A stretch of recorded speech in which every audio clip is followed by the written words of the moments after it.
Shalom, everybody. How you doing? Hope you're well. Hope you're happy and healthy. And welcome to our this episode of Israel 365, Learning Hebrew through the Book of Genesis. Interestingly enough, this is the last portion of the Book of Genesis. It's called Vayechi. Vayechi. We'll find out what that word means in just a moment. But just to know that we finish with this recording or with this class, we finish the book of Genesis, and then we'll see what happens next. But for right now, those of you who are celebrating Christmas, I hope it was joyous and beautiful and wonderful, lovely, spiritual, happy, healthy. And pretty soon we're on the cusp of a brand new year. How do you like that? So at the end, I hope to remember to wish everyone a happy and healthy new year, 2021. Boy, how many of us are saying 2020, have a great time. Good to see you go. And we hope for gooder and better things in 2021. So again, dear friends, glad that you're able to join me today. I really, really appreciate those who are regulars, those who are newcomers. Welcome to what I hope you'll think is a fine and substantial learning experience, learning Hebrew through the book of Genesis. And again, today's Torah portion that we're going to discuss that will be read in synagogues all over the world this coming Friday night and Shabbat is the portion of Vayechi, Vayechi. And it's taken from the very first verse of the Torah portion. This is the very first block that you see in English, Genesis 47:28. And it says, and Jacob lived in the land of Egypt for 17 years, and Jacob's days, the years of his life, were 147 years. Jacob lived, Vayechi, and he lived. Jacob lived, which comes from the word chai. Chai, it's the second word in English letters. Chai, which means life, living, life. Chayim also is another way of saying life. We've had this before in a previous Torah portion about chayim. Actually, chayim is plural, and it could refer to the life in this world as well as the life in the next world, chayim. And then we have the word chiyut, to give some life to somebody, to give energy, strength, vitality to other people. Chiyut means to have it also for yourself. Somebody that has chiyut is an individual who has a certain amount of verve and energy and life. Chiyut, chai, chiyut, life. Very, very beautiful word. So here it's a very unusual word to say that Jacob lived in the land of Egypt for 17 years. It could have used the more usual word for lived. It could have said vayagar, from the word lagur, to live, lagur, to live. It could have said that, lagur, to dwell. He dwelled in the land of Egypt for 17 years. That would be the natural world. He lived in Egypt for 17 years.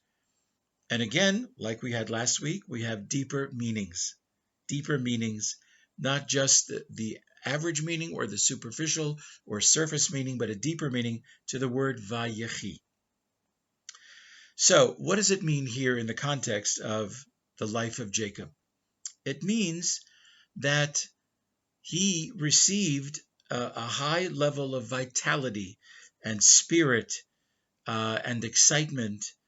It speaks not only to the years of Jacob's life in Egypt, it also speaks to the quality of Jacob's life of those 17 years. And here's what the commentaries say. The first 17 years of Joseph's life, his first 17 years, until Joseph went to search out for his brothers, they wanted to kill him, he ended up in a pit, and the rest of the story.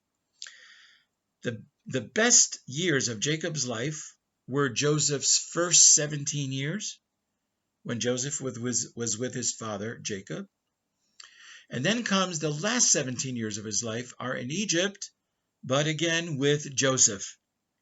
So Vayechi, Jacob received his greatest energy and vitality, his greatest satisfaction, his greatest inner joy, his greater sense of contentment, his greatest sense of being gratified and fulfilled, and feeling that all was good, Vayechi.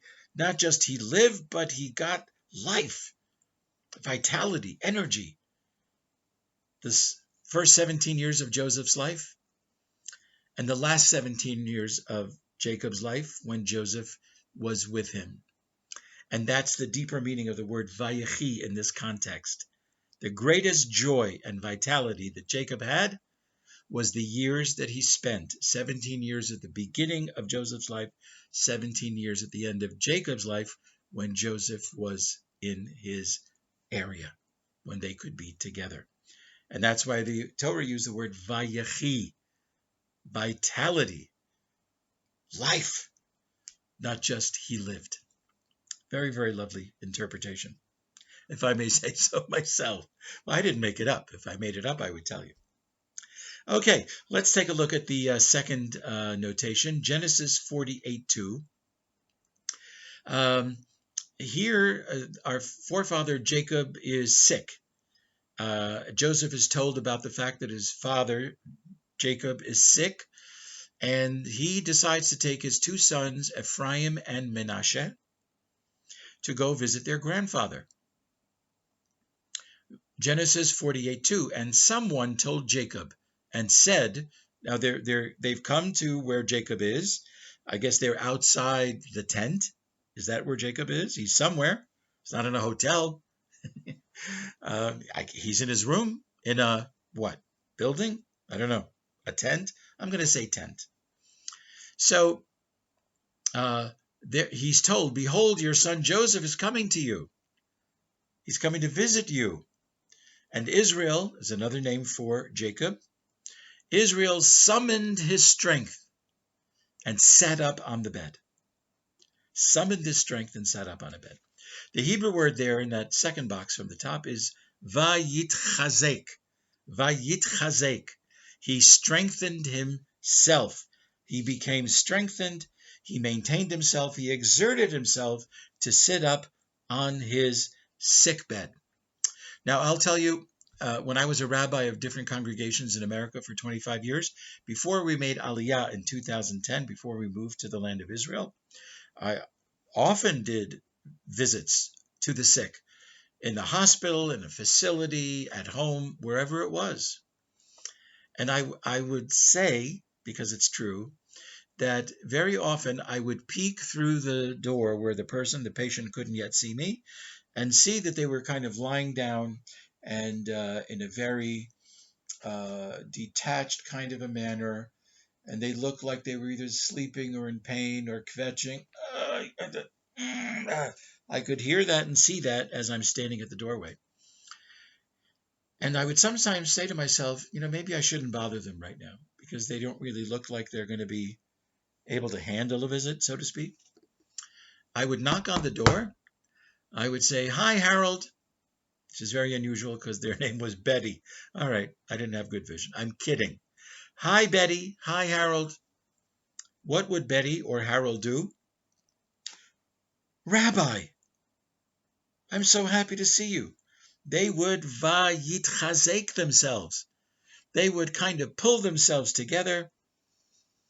They would muster every ounce of energy to lift themselves off the pillow, to kind of get themselves comfortable for a visit.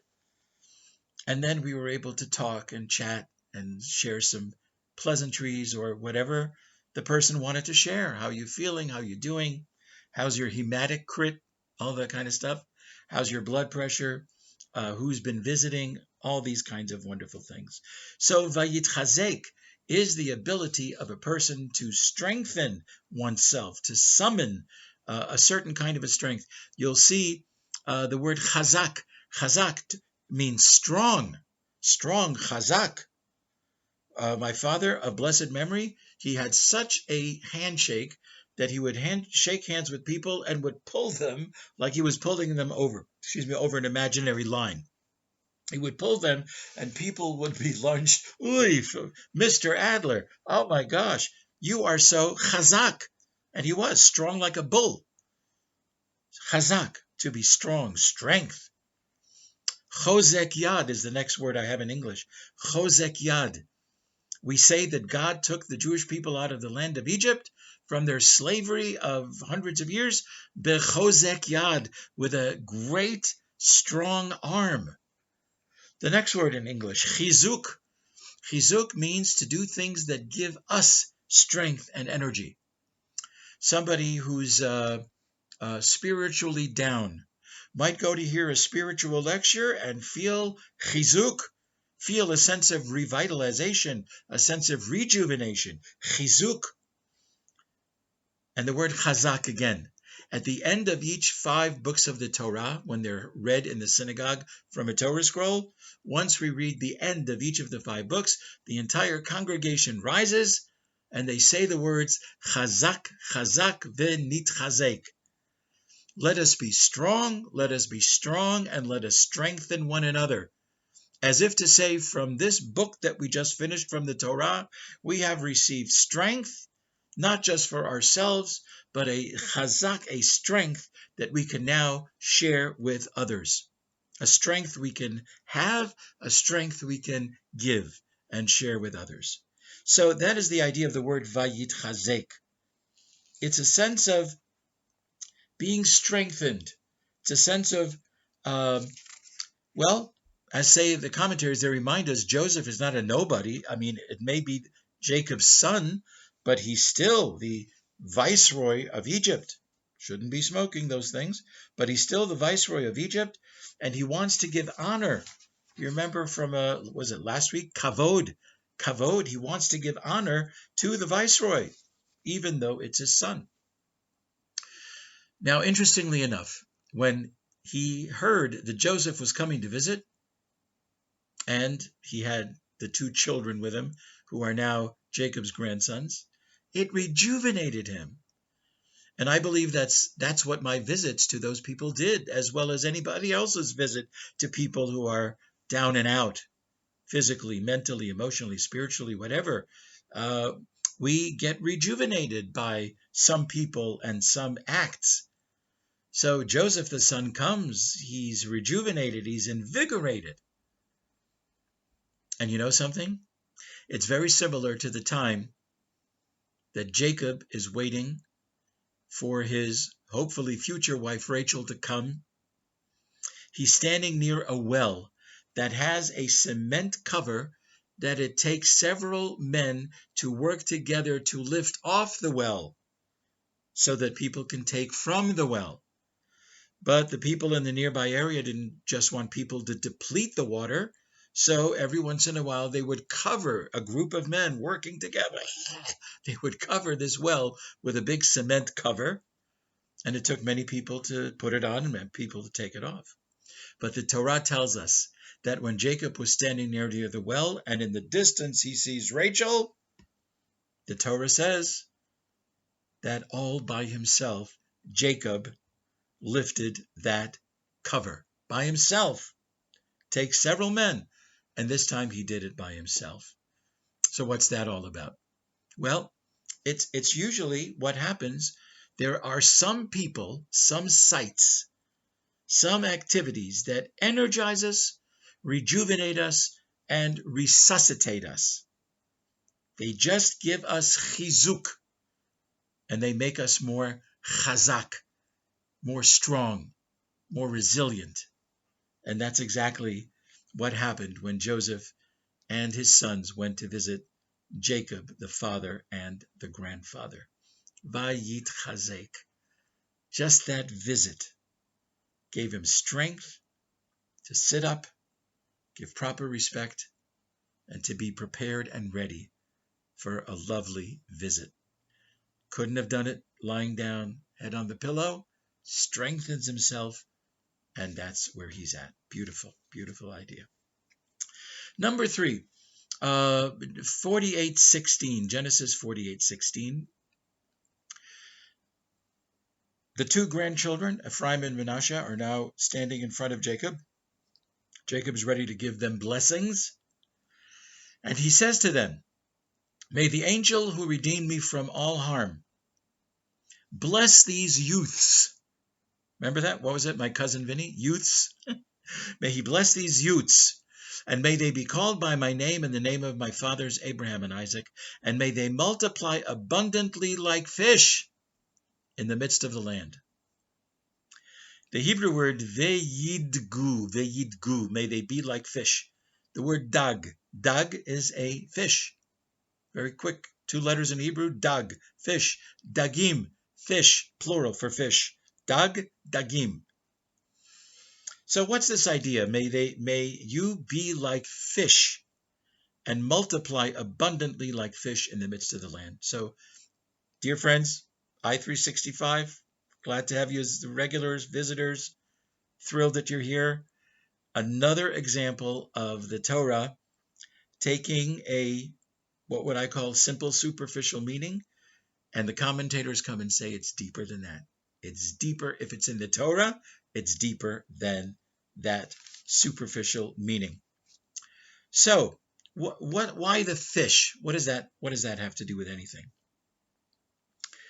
Well, the fish, say the commentaries, have a very unique aspect about them. And that unique aspect is that fish always 24/7 have their eyes open. Have you ever seen a fish in the water with their eyes closed? I don't think they have eyelids. I don't think they have lashes. Have you ever seen a Maybelline product for fish? Same here. Haven't seen it. When you've gone in the market and you see all the fish in the frozen area there, they're all lying on ice. Have you ever seen an eye closed? Maybe they close their eyes. I don't remember seeing a fish with their eyes closed. I don't think they have that apparatus to be able to do that. So, say the commentaries. What's the deeper meaning of may you be like fish? It means to say that may your eyes be always open like fish to the good in this world, to the good in your life. May your eyes always be open to the good things that God brings you. Keep your eyes open to the good. Watch out for yourself. Now, Ephraim and Manasseh, out of all the grandchildren of Jacob, these are the only 2 born in Egypt. All the others are born in the land of Canaan, which by now we know is the land of Israel. So these are the only 2 grandchildren born in Egypt with all of its influences. Remember a couple of weeks ago, they grabbed the land of Egypt. They grabbed the lands. And the other thing was that the lands grabbed them. They were in an alien area called Egypt, and the culture and all the different things going around grabbed them. And it started their long slide into assimilation. So when Jacob is telling his grandchildren, may you be like fish. Lots of fish, they proliferate. You ever see underground shots of in the ocean, seas and everything? Fish are all over the place, right? He's telling them to keep your eyes open. Keep your eyes open and keep the traditions. Don't get sucked in to what your eyes see. Go beyond it and know this is what they are doing, but you, my grandchildren, have what you have been taught to do as monotheists, as what we would call Jewish people. Keep the traditions. Every Friday night, there's a tradition within a family to bless our sons with the following blessing. May you be like Ephraim and Manasseh. It's our way of saying, may you also maintain the tradition, just like the grandchildren of Ephraim and Manasseh, born in Egypt, raised in Egypt, watching what Egypt is doing, and yet maintained their own monotheistic Jewish traditions and culture. So that's one meaning of may you be like fish. Keep your eyes open to the good and keep your eyes open to what is not of your culture, and always stay steadfast in your culture and your tradition. Another commentator says, why does he say you should be like fish? You should be like fish that are below water, And the Jewish tradition is that things below the water are not affected by the evil eye. There's a tradition that people can throw or cast their evil eye on other people, other things. Thanks for not asking me to go any deeper than that. But there is such a tradition. We can give other people the evil eye, called in Hebrew the ayin hara, the evil eye, by various methods, by speech, the way we look at them. And so perhaps Jacob is implying that just as fish are impervious to the evil eye, so too you and your descendants should be impervious to the evil eyes cast upon you throughout the rest of Jewish history. Have we ever had evil eyes of other people on us? Oh, yeah, you got 5 weeks to discuss it? Unfortunately, that is part and parcel of Jewish history and the Jewish experience, where more than the evil eye was cast upon us. Anyway, enough said about that. So you see what the depth is of a fish. May you be like fish, proliferate, lots of fish in a pond, in the ocean, in the seas, in the lakes, lots of fish. But now we see that it has a deeper meaning about eyes open and about the evil eye not being able to be cast upon, hopefully upon the Jewish people. Let's take a look at the next one. Genesis 49:1. Jacob is on his deathbed. Unfortunately, he's on his deathbed. And Jacob is calling all of his children together. He's got something to say to them. Our tradition says he's ready to reveal to them the exact time of the Messiah's arrival. He's ready to give them the end of days sermon. Here's what you can expect at the end of days. Here is exactly when it's going to happen. Except the commentators say God withheld it from him at the time because it was not the right time to give over that information. Anyway, Genesis 49:1. Jacob called for his sons and he said, Gather, come gather together, and I will tell you what will happen to you at the end of days. That's his desire. That doesn't happen. Not the right time. Jacob, it's a bit too early in Jewish history to divulge that information. But here's the word in Hebrew, Hey asfu. It sounds like something you don't like in your mouth and you're spitting it out, doesn't it? Hey asfu. Hey asfu means come and gather. Le'asof, to gather things. Very often when our kids come for Shabbat, they bring their my 3-year-old grandson, plays with a lot of toys all during Shabbat. It's time to pack them up and go to sleep. And what did the parents would say if they said it to him in Hebrew? Le'asof, let's gather all the stuff, the magnet tiles and the this and the cars and whatever he's got going on there. Let's gather it all together and put it in one spot. Asifa, you see that word also in English. Asifa is a gathering. It's a gathering. Very often in educational circles, an asifa would mean a gathering of teachers and parents, like a PTA, parent-teachers meetings, that kind of a thing. Asif is another word for harvest. It's a time to gather. We planted, the rains fell, God willing, big stuff going on, and now it's time to gather. To gather, asif, le'esof, asifa, hey asfu, come and gather together. So what does that mean? Again, it's got its superficial meaning, and if it's in the Torah, it's going to have a deeper meaning. Hey asfu, gather together, come around, come y'all around, gather. I've got my last breaths, so you better come around quickly. Again, le'esof, asifa, gathering. But the deeper meaning here is that he is telling them not only to gather, but he's telling them that they need to be together. They need to be truly together.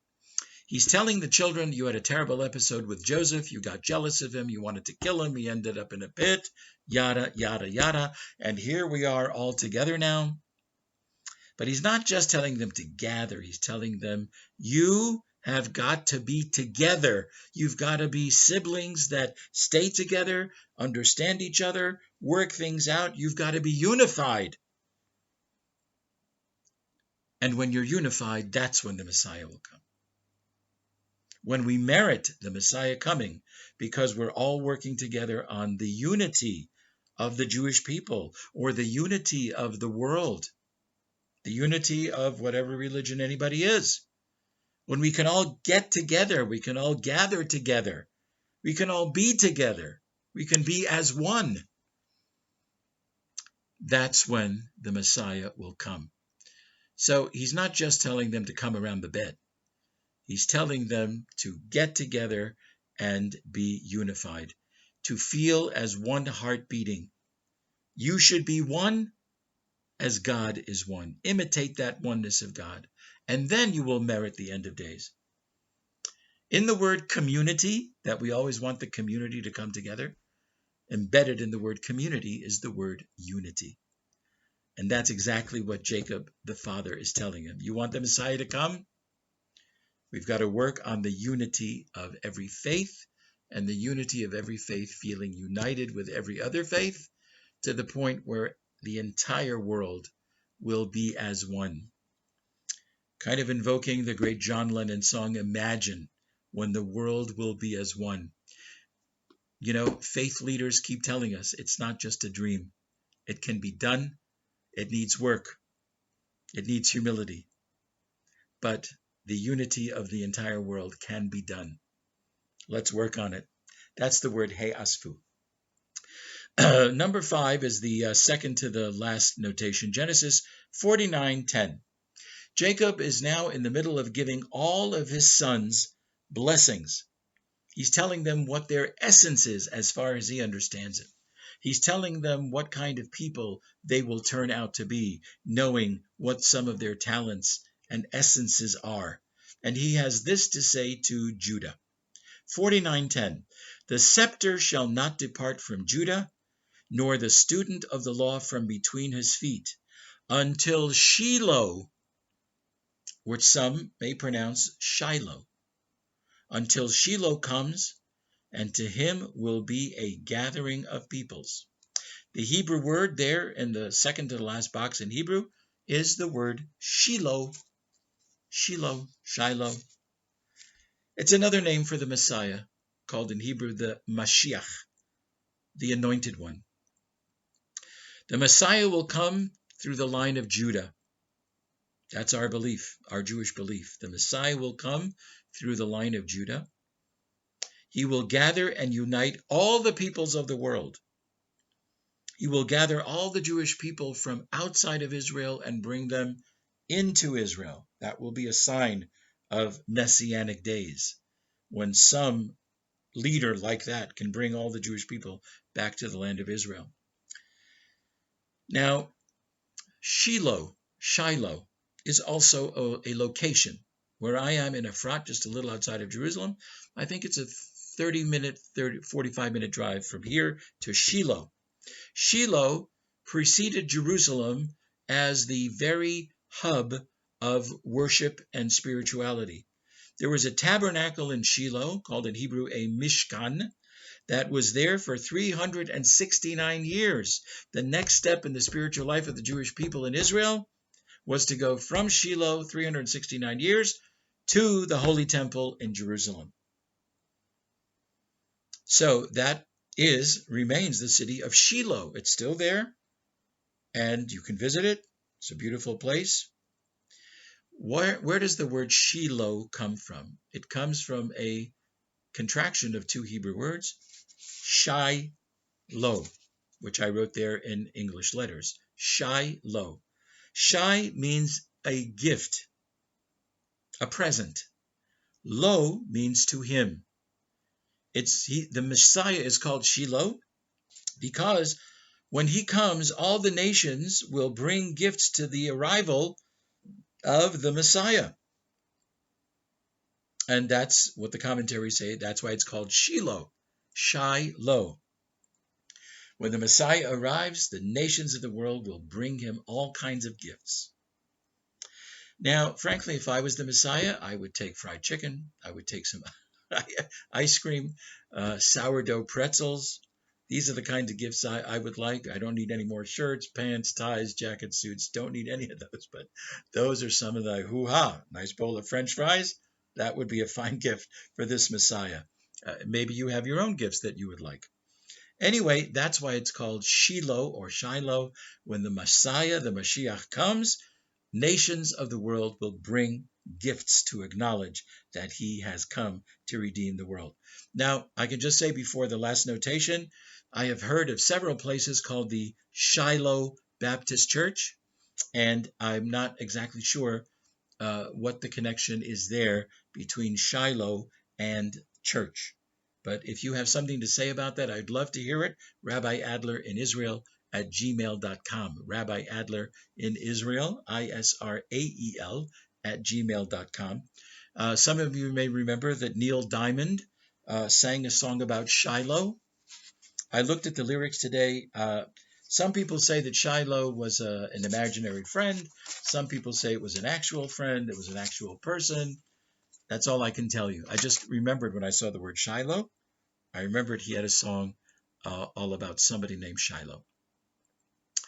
Last notation, Genesis 49:10. And they came to the threshing floor of the thorn bushes, which is on the other side of the Jordan. This is after Jacob has passed away. After 147 years, I think it's 147 years. That was box number 1 at the very top. He died. They buried him in the cave of Machpelah in Hebron, which was originally a piece of property purchased outright with money, overpaid by our forefather Abraham, Jewish area. And there they conducted a very great and impressive eulogy. Now, when they all came to Hebron, which is about 45-minute ride from here in Efrat, where I am right now, when they came to Hebron at the time, all the leaders of Egypt, all the different layers of leadership came, horses, people. It was a huge throng of people who wanted to come and give their last respects to Jacob. Jacob was very famous. He was very wealthy. He had integrity. He was wise. He was very beloved. And so they all went to Hebron, 45 minutes from here, to eulogize him. And the words in Hebrew, in that last box on the Hebrew, Vayispedu sham misped. And there they gave a eulogy. Vayispedu sham misped. And they eulogized there a great eulogy. Then I wrote the word sephod. Sephod. The book of Ecclesiastes, called in Hebrew Kohelet. 3rd chapter. There's a time for this and a time for that. A time to be born, a time to die. A time to build, a time to take apart. Remember all those? Chapter 3 of Ecclesiastes. It also says there's a time for sephod, which means there's a time for wailing, and there's a time for dancing. Sephod, a time for wailing, a time for dancing. I wrote the word maspid in English letters. Maspid. Maspid is a eulogizer. One would ask the question, we're here at the funeral of a great person. Who will be the maspid? Who is expected to be like the main eulogizer? Who's the main speaker at this huge, large, throngish funeral? Lehaspid, Hebrew, to give a eulogy. Misped, also connected to the word eulogy. So all of these forms of misped, lehaspid, sephod, maspid, they all refer to the idea of eulogizing somebody who passed away. Interesting question in Jewish practice, and with this we will wish each other a happy and a healthy new year. An interesting question is, for whom is the eulogy? For whom is the eulogy? And when you have a good answer for that, you then know what kind of a eulogy to give. For example, is the eulogy for the living? Meaning, should the eulogy be comforting to the living? Should the eulogy be overly emotional so the living, the mourners, the family, the friends, etc., can have a really good cry? Because technically the word sifod, lispod, means to have a good cry, to wail. There's a difference between crying and wailing. Or is the eulogy for the deceased, to carefully give them honor that they are due, the recognition that they are due, to give them the kavod. We learned that recently, kavod, honor. So for whom is the eulogy? For the living, to give them a chance to really pour it out and to offer them words of comfort? Or is it really for the deceased, to give them the proper honor and dignity and respect and recognition that they deserve? Should you talk about their life in that way? Or is it for the living? And the answer is, that's right, it's for both. It's for both. I can just tell you this before I wish everybody a happy and healthy new year. During my 25 years in the rabbinate in America, I was very conscious of both. And so I would meet with the family sometimes 2-3 hours if I didn't know the person who died. Meet with the family, write up a eulogy, next day at the funeral, give the eulogy. And I was very, very careful about fulfilling both aspects of for whom is the eulogy. So I'd be very, very careful to speak correctly, nicely, etc., in the most complimentary way about the deceased, because they deserved it now that they're gone. At the same time, I was also very careful to put in phrases and sentiments that I knew, after having met with the family for 2 or 3 hours, certain sentiments, episode stories that I knew, and I was going for this, I knew would break them up emotionally. Why? So they could have a really good cry, because that's what they need, a really good cry. And so I worked hard on both aspects of the eulogy. Dear friends, we have come to the end of the book of Genesis with the portion of Vayechi. We're all done. With God's blessings, hopefully we'll move on to the next book called Shemot, or the book of Exodus, the story of the Jewish people in Egypt, their eventual leaving Egypt, finish the slavery, go into their desert, build a sanctuary for God. That will take us to the very end of the book of Shemot, the book of Exodus. But we'll see what happens next, dear friends. Thank you again very much for joining me today. I really, really appreciate it. Be well, be happy, be healthy, be blessed all the time, and may we all enjoy a happy and healthy 2021. Happy New Year, everybody. Take care, shalom, and be well.